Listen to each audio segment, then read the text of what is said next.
Hey guys, how's it going? Connor here today at eTrailer.com. We're going to be taking a look at the Hydrastar Electric Over Hydraulic Actuator Kit here for our 2020 Jayco Pinnacle Fifth Wheel.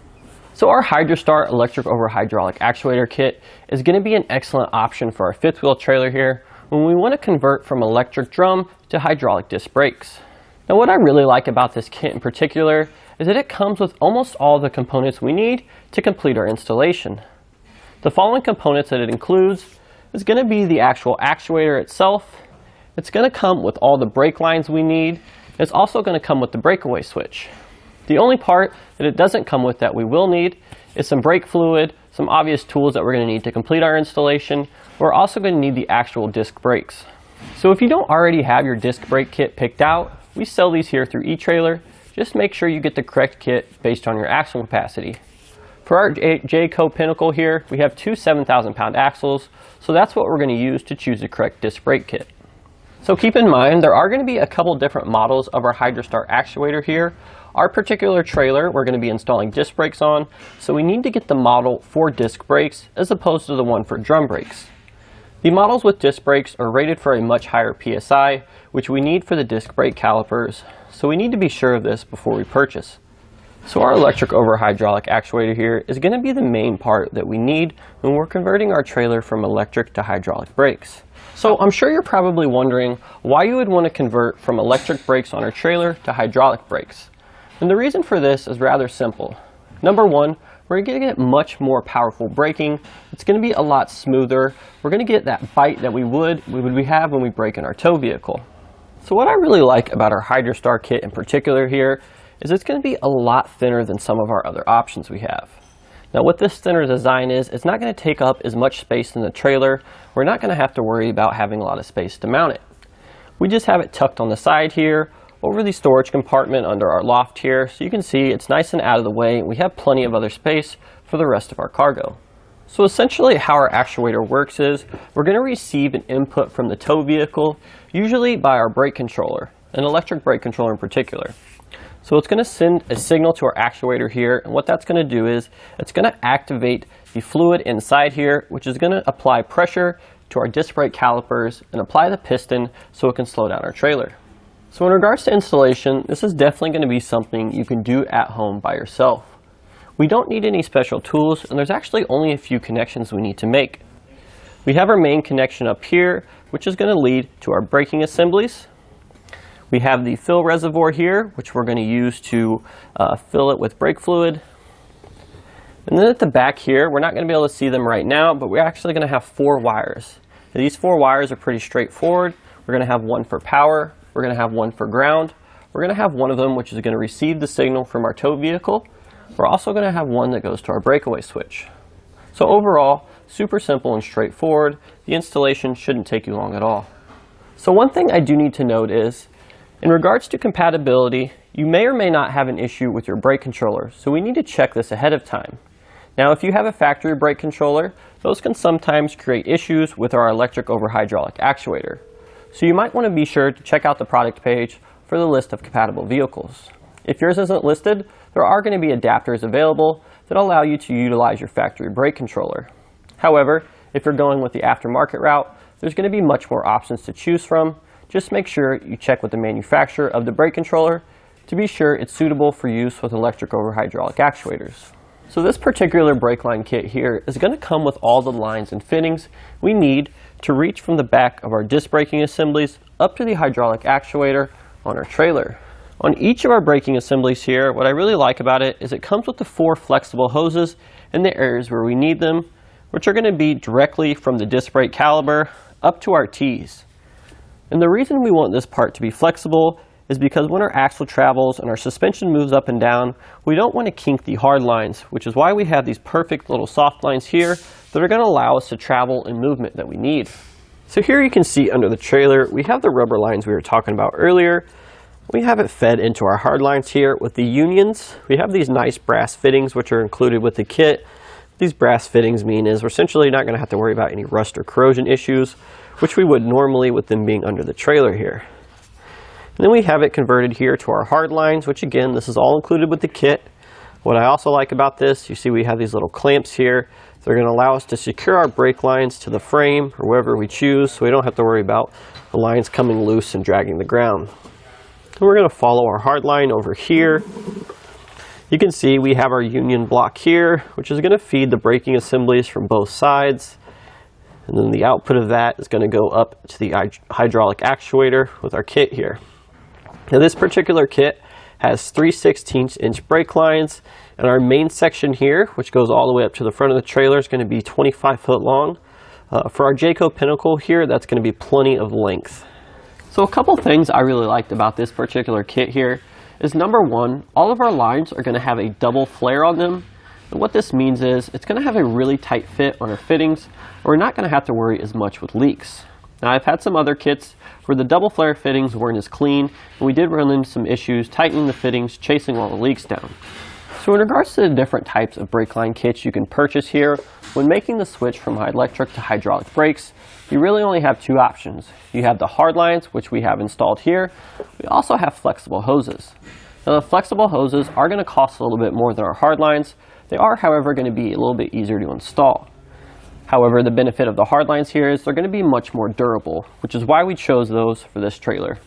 Special tools such as a brake line flare kit aren't going to be required. However, if you have one on hand, it is going to allow us for a little bit cleaner installation, because it's going to allow us to trim the lines for a more precise fit.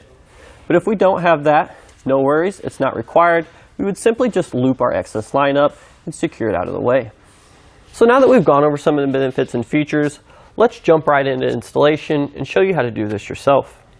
So the first step of our installation here, we want to take our 4 rubber brake hoses that come with our kit here. What we're going to do for the first step is we're going to go ahead and install one of these on each of our disc braking calipers. So what we're going to do is simply take either the threaded portions or the exact same. There's going to be a fitting on the back side of our calipers that we're going to guide that into.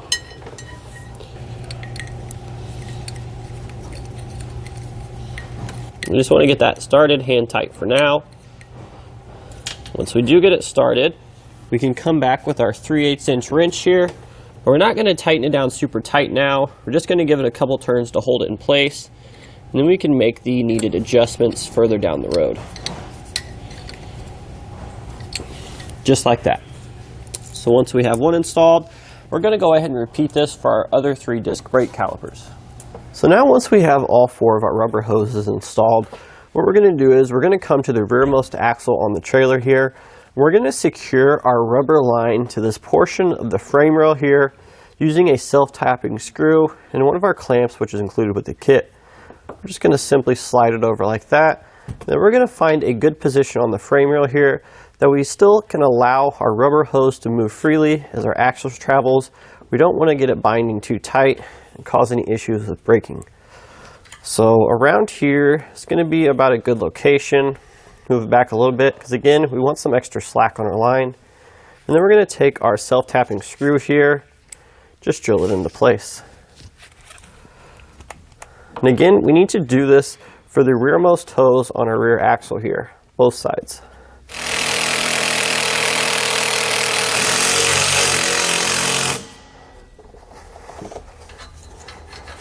Just like that. Now again, we need to repeat this process on the other side of our rearmost axle. So now we're under the trailer here, and we have a portion of our 3/16" brake line. Now there's going to be a couple different lengths that come with our kit. We're going to have the longer length, which is going to reach from the front of our axle all the way up to the actuator. We're going to have a length that is going to be used to cross the distance of our 2 axles. And then we're going to have 2 other brake lines, which are going to be the same length, and they're going to be used to bridge the front and rear axle. So we're going to take one of these lines now, and we're going to attach it to the fitting that we just secured up on the frame rail using a union adapter, which comes in the kit and looks like this. So what we're going to do is we're going to take a 1/2" wrench and a 3/8" wrench, and we're first going to install this union onto the flexible hose that we just secured. So we're just going to do it again, hand tight for now. Spin that on there. Going to use our 1/2" wrench to hold the union in place, and then our 3/8" wrench to tighten the fitting from the flexible hose into this union. And again, nothing needs to be super tight right now. And we can take our brake line here.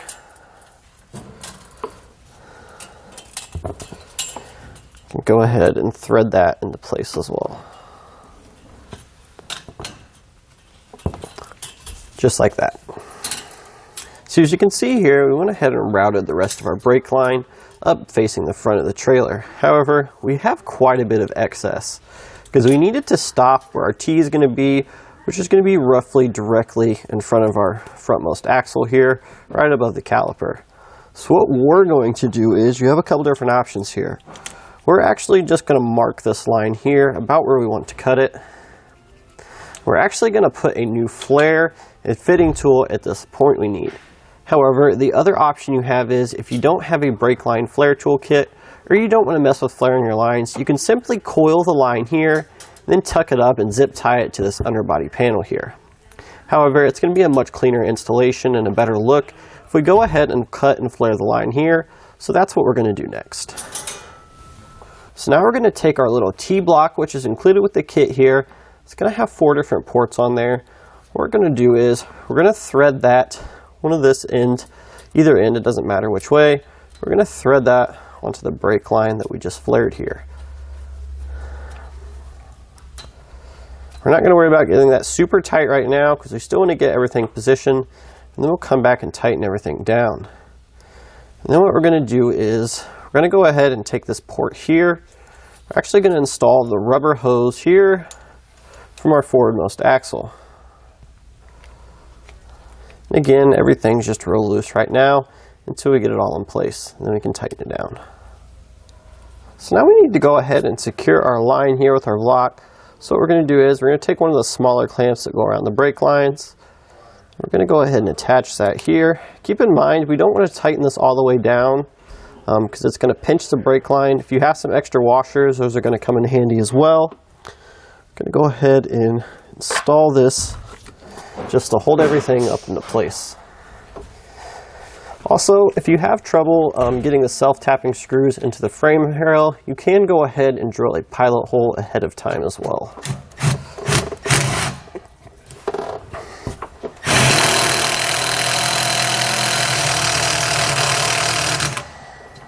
So what we're going to do is, we're going to go ahead and repeat this process in regards to flaring the line that runs between our 2 axles on the other side of the trailer.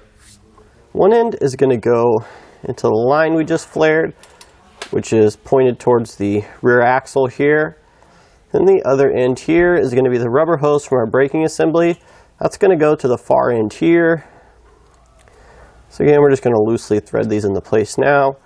And we see our final line here, that's going to go across the axle to our other T we installed earlier. But before we move on, we're going to go ahead and secure this line here to a hole that we have drilled in the frame for this. So as you can see here now, we just went ahead and used a couple zip ties to secure our existing T's and lines here to an existing hose on the trailer here. We were going to use a hole in the frame of the trailer, but it was pinching our line too much, which is why we just zip tied it here. So as we told you, we're going to have one fitting left here on our little T-block here. We're also going to have a couple lines left. We should have a very much longer one that's going to run from the front of our T to the actuator, and then we should have other one brake line as well, which is what we're going to use for this next step to bridge our 2 T's together. So we're going to simply take one end of our fitting now. We're just going to loosely install it into our little Y here. Just going to give it a couple turns to tighten it. Now once that's done, we're going to want to take this line here. We're going to run it over to the other side of the trailer. Keep in mind, we are going to have to find a way to secure it to the underbody here. So as you can see here, we have a zip tie holding our brake line to this underbody panel here. There's not really a whole lot of ways we can use to secure our brake line running to the other side. However, this is going to be the best method. We'll show you real quick how this is done. So what I essentially did is, I'm going to pick a point about 6 inches to a foot away from our tie down there. What we're going to do is, we're going to take a razor blade, and we're going to cut 2 slats on either side of our line here into that protective panel. And then what we're going to do is we're going to take a flathead screwdriver, and all I'm going to simply do is I'm going to try to loop it through either end of these. So it's going to try to come in the one we cut and come out the other. Just like that. We can see our screwdriver poking through both ends. So what we're going to do is we're going to take a zip tie. We're going to use that opening we created with our screwdriver to slip it through there. That way we have a nice and easy way to secure it. Once that's done, we're going to go ahead and clip off the excess, and we can repeat this process about every 12 inches or so until we reach the other side here. So as you can see here, we have a couple zip ties here that are just used to secure our brake line to this bottom panel here. And we just made a little kink in our line here because we had a little bit longer, but it wasn't enough to justify flaring it. So we went ahead and just attached that once we bent it to the block here, which has our other two fittings attached to it as well. And the final fitting we have here is in this block here. That's going to be for our longer line with the kit. That's going to run to the front of the trailer into our actuator. Now keep in mind, if you don't want to run the brake line here under the panel, you can undo some of these fasteners and run it up above there. However, that is going to take quite a bit longer because there's going to be quite a few more fasteners you have to do to drop this panel down. So now we went ahead and took our longer brake line here, which is included with the kit. It's going to be going from our T here in front of the forwardmost axle all the way to the storage compartment under the overhang of our trailer, which is going to house our actuator. So again, we went ahead and unraveled our line here. Now we're going to go ahead and make our connections, and then we'll show you along the way where to secure it. So now we're going to start about midway point of the trailer here. As you can see, we have these little storage containers here. We're actually going to need to go over these. So what we're going to do is we're going to take our brake line here. Keep in mind we have the fitting pressed all the way forward. And now we're just going to feed this up and over these storage containers here. Once we got a handle on it, we should be able to pull it down here. What we're going to do next is we're going to come to the inside of our landing gear leg here, or our jack.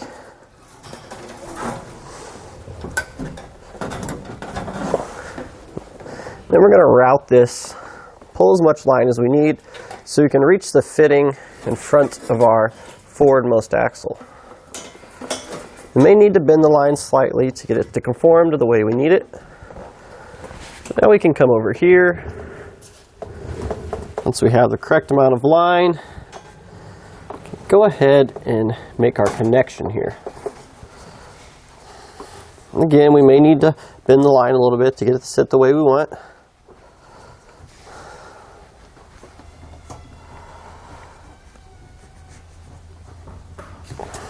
Now we can go ahead and just tighten it down.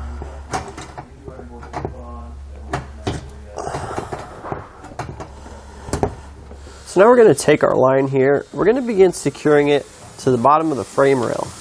In order to do this, we're going to take these self-tapping screws and these little clamps which come with our kit here. So we're going to slide one of those over there like so.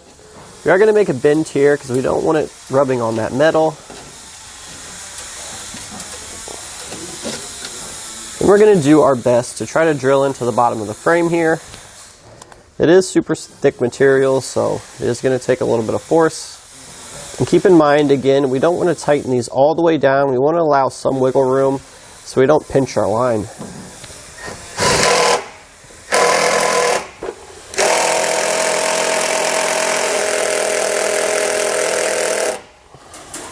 So now that we have this first clamp tight, we're going to go ahead and take some rubber material or even some electrical tape. We're going to go ahead and wrap this brake line here where it meets the frame rail because we don't want it to rub a hole or puncture it. And then we can go ahead and repeat this process using the clamps that come with the kit and self-tapping screws and secure our brake line to the bottom of our frame rail here. I would recommend about every 12 inches we have a new ring clamp to make sure it's nice and secure. So we're going to go ahead and do that now. Now just to show you here, a couple of the tie downs we used. Those C-clamps running all the way to the front of the trailer. We actually have them spaced about 2 feet apart, which is still going to be fine. It's a really thick frame rail here, so it's hard to drill into. So we tried to minimize that as much as possible. And we see we have our final clamp here, which is going to lead us to the front of the trailer. So we're going to show you how to get this line up into the trailer now where our actuator is going to be. So here under the loft we have our storage compartment and our fifth wheel, and this is where we're going to locate the actuator. Now we have our brake line sort of ran just loosely under this location here, but we need to get it up in this compartment. And this bottom panel here is made out of wood, so it's going to be a lot easier to drill through than some of the metal components we have through the side here. So we went ahead and just roughly placed our actuator where we think it needed to be. And now what we're going to do is we went ahead and make a mark here. We're going to drill a hole here using a step drill bit so we can then run our brake line from underneath the trailer inside the storage compartment here. We can attach it to our actuator.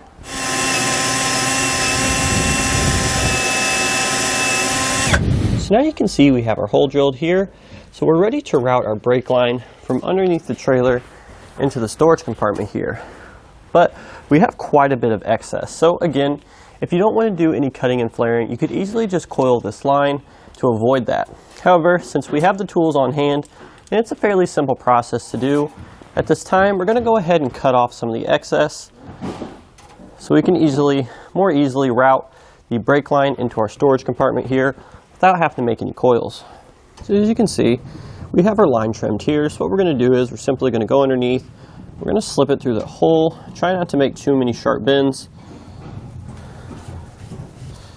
So now we can come up and go straight to our actuator. We're going to be mounting it under the front overhang of our fifth wheel trailer here. We also need to keep in mind we are going to be limited to where our brake line is ran. So we already have our brake line ran up into this loft here. We sort of picked a location that's toward the side, out of the way. We can still run all of our wires. So the first thing we're going to do is we're going to remove this red plug here on the end of our actuator. Keep in mind some brake fluid is probably going to spill out, so we can just easily clean that up. So once we have our red cap removed, we can go ahead and attach our brake line fitting to our actuator. And we can tighten it down with our 3/8 wrench. And that's going to then determine the place that we're going to mount our actuator here.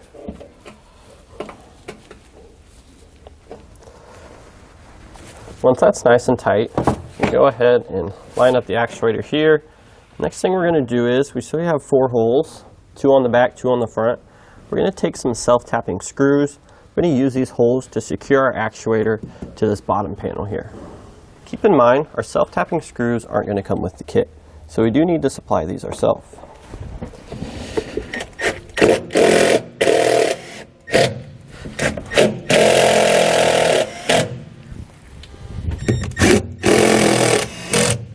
So now the next step here, once we have our actuator mounted, we need to go ahead and begin running the rest of our wires. We're going to take our black wire, which is going to be run to the trailer's 12-volt battery. In order to do this, we're going to need some extra 10-gauge wire. So the first thing we're going to do is we're going to attach a butt connector to the end of our black wire here. We're going to crimp that on like so.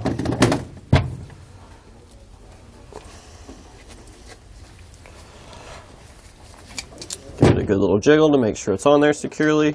Then we're going to take some of the extra wire we had laying around and attach this to the yellow butt connector.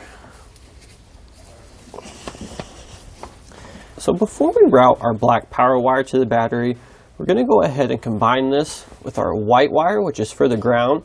Since these are both going to be ran to the same place, which is our battery, the white wire is going to be attached to the negative battery terminal, whereas the positive wire is going to be attached to the positive battery terminal with our circuit breaker in between. So what we're going to do is we're just going to extend this white wire now, similar to how we did with our black power wire.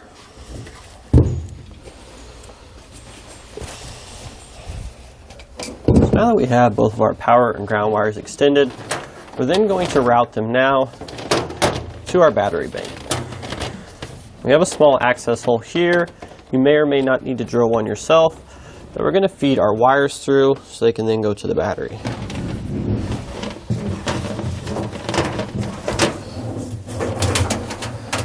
We are going to leave ourselves some slack, so we still have a place to hide the wires. Now that we have the power through, I'm going to go ahead and run our ground as well. Keep in mind, whenever we have wires going through sharp metal here, it's always going to be a good idea to sort of cover those up. We're just going to be using some gasket maker, so we don't have to worry about the metal piercing the jacket on our wire and causing a short. So before we go ahead and connect our power and ground wires to the battery, what I'm going to do next is I'm just going to clean up some of our wires here with some wire loom and some electrical tape. So we're going to do that and show you how it's done. So as you can see here, we just use some wire loom, which keep in mind if you don't have any at home, we do sell this here at eTrailer, as well as some ring clamps here to just secure our wire to this back panel here for a nice clean finished install look. So now we went ahead and routed our black and white wires here out towards our batteries here. We can go ahead and begin making our connections. The first one we're going to do is the white wire, which is going to be attached to the negative terminal on our battery here. So we're going to make sure we have the correct length, probably have a little bit more than what we need, so we can definitely trim some of this excess off. And then, like we've been doing, we're going to go ahead and strip some of the jacket free. This time we're going to be using a ring terminal here. You can crimp that on there like so. Once that's on there nice and tight, we can go ahead and remove the nut to the negative terminal on our battery here. This particular nut takes a 13mm socket. We're going to take our ground wire here. We're going to attach it to that stud on our battery, just like so. We can take our nut, we can tighten it back down.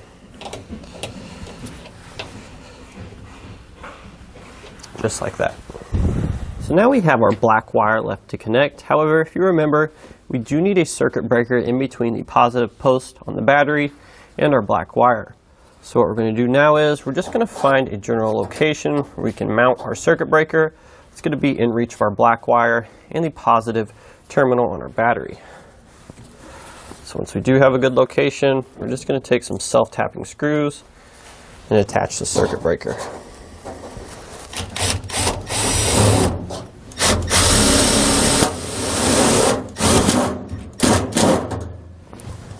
Just like that. So now that we have our circuit breaker in place, we're going to go ahead and attach the black wire from the actuator to the silver post here labeled auxiliary. Cut the correct amount, give ourselves a little bit of room to work with. Now we're going to splice on a ring terminal. We are going to be using a ring terminal for the smaller studs, keep in mind. Once that's on there, we can go ahead and attach it. Then re-secure our nut here. We're going to tighten that nut down with a 10mm socket.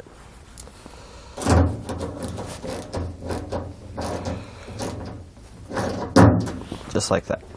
Then finally, we have our bronze post here labeled battery, which is going to go to the positive battery terminal.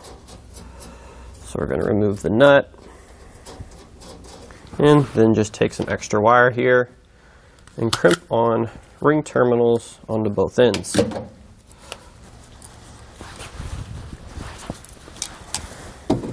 going to start by attaching the ring terminal on the circuit breaker here and tightening down our nut.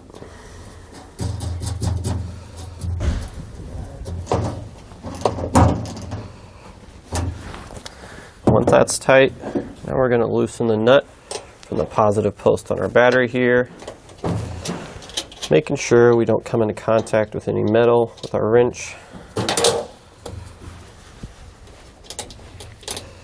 Attach that like so, and just simply reinstall our nut.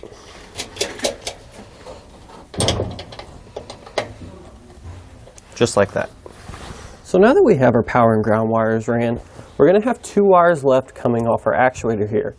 We have the blue wire, which is for the brake output circuit, and then we have the yellow wire here, which is going to go to our breakaway switch. So in order to get these wires run up to the front of the trailer, we're going to have to step back a little bit towards the loft here. As you can see here, we have our pin box here. This is where we're going to access the brake output wire as well as our breakaway switch. However, we need to get our wires from the actuator up to here. And how we're going to do that is we're going to take a pull wire here.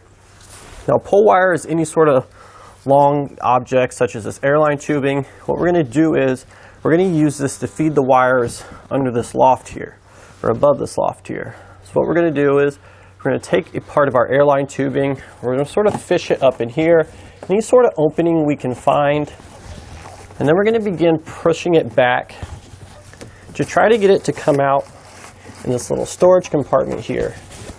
So we went ahead and ran our pull line under the loft on this overhang here. We were actually able to find it there in the storage compartment on the trailer. However, I do want to note that we did switch to more of a wire type construction because the airline tubing was just sort of curling up there. So you're going to get a little bit easier time here with this metal rod. What we're going to do is we're just going to tape our wire here, try to get it nice and secure. That way when we pull the other end of the pull line through, we can get our wire on the other side. And hopefully our wire doesn't come off. I'm going to take the other end of our wire here, I'm going to tie it to a point here, so when we do go inside and pull our pull wire through, we don't pull the end of our wire back up into the loft here.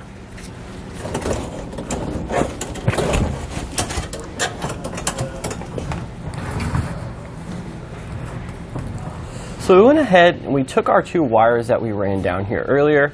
Keep in mind, we're going to be using a green wire and a yellow wire. The yellow wire is going to go to the yellow wire on our actuator, and the green wire is going to go to the blue wire actuator. Now you can use whatever color you like. If you have some extra blue and yellow wire laying around, that'll be ideal because you don't have to worry about mixing the colors up. So your setup may look a little bit different than ours here. For this particular trailer, we were having trouble finding the junction box for the trailer lights. So what we did is we took our trailer connector here, which we see going up into the loft there. And what we did, we just went ahead and cut that in half, and we installed one of our junction boxes here. Now if you want to do this method, it's not required, but you can pick one of these up here at eTrailer. The other option would be to just separate some of the sheathing here, because what we need to do on the trailer connector is we need to isolate this blue wire here. So you have a couple different options. You can use a junction box like we did, and we're going to attach our green wire, because remember we're going to be using this for the brake output circuit from our actuator. We're going to be attaching this to the stud for the brake output. However, another option you have, if you don't want to install a junction box, which is just going to give it a little bit of a cleaner look right here, easier to troubleshoot if something goes wrong. The other option you have is you can separate the sheathing like we said. We can locate this blue wire here, which we know is for the brake output circuit. What you can do is you can cut this in half, and you can tape up one side. This is going to be a dead circuit because it normally goes back to the electric brakes, which we removed. However, we're going to take this end, which comes from the trailer connector. We're going to attach our green wire that we pulled through earlier, and then we're going to use that to connect to the actuator.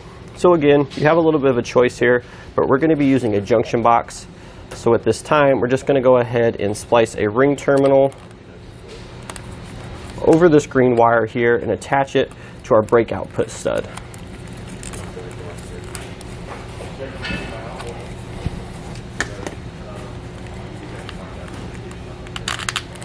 Place that on there like so, and we can follow it up with our other blue wires.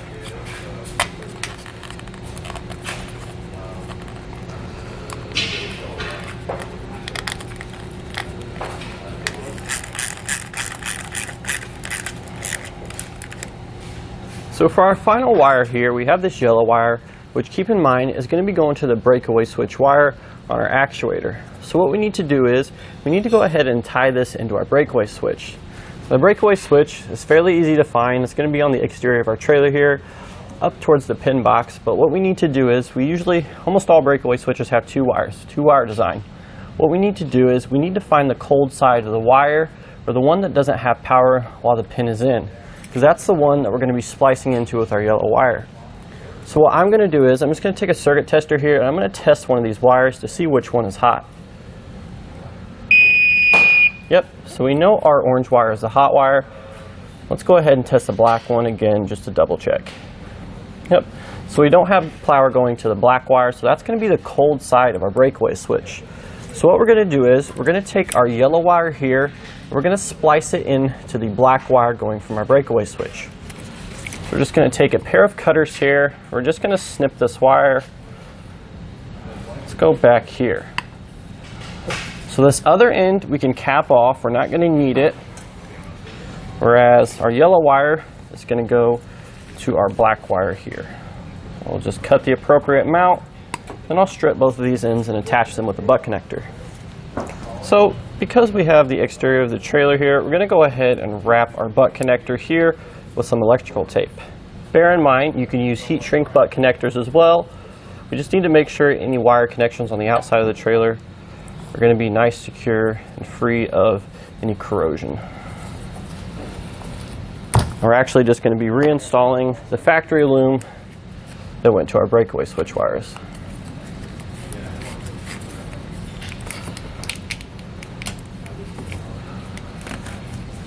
So now that leaves us with the free end of our black wire from our breakaway switch. What we're going to do is we're just going to tape this up and then tuck it back up with the rest of the wires in case we need to reuse it down the road. So our next step here is we can go ahead and take our wire leads. We're going to route these over across a little loft area. We're going to come down in the back corner here where our remaining two wires are. However, since we want everything to have like a clean finished install look, we're again going to be taking some wire loom. We're going to cover these wires here before we route them over to that corner. But it's also not required either, so you could just go ahead and run your wires without this. So now that we have our wire loom installed, we can go ahead and route this over to the actuator here. Now I did some thinking and it looks like the best route to take is there's actually a cross beam right behind above this panel here, which we're going to secure our wire loom to. We're going to use this to run all the way to the corner here, and then we're going to drop it straight down in this little crevice here. We should be able to get a nice, neat, clean little path here to the rest of our wires. So I'm just going to take some zip ties now. I'm going to secure our loom to this cross beam up here. So now, once we have our wire ran over to the side, I'm just going to tuck it into this nice little crevice here. Nice and tight fit. We won't have to worry about it coming free. Rather than have it dangling down here, I think if we come up and across here, we're going to use a couple ring clamps here. It should lead us right to where we need it. So what I'm going to do is I'm going to take some ring clamps here. Just going to attach a couple to these wires and drill into this panel here.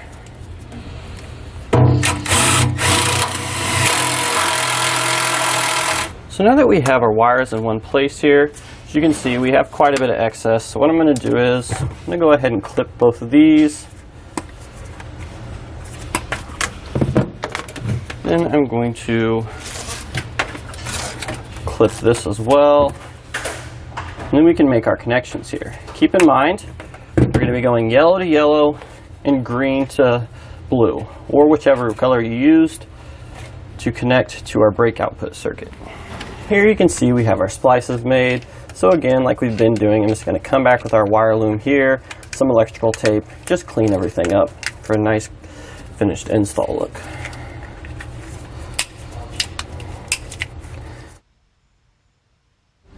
Now with all of our electrical connections made, we can go ahead and fill the reservoir on our actuator here with the correct brake fluid, which is going to be .3 or .4. Then we can test everything out. We can go ahead and send a brake signal to our actuator to see if it powers on.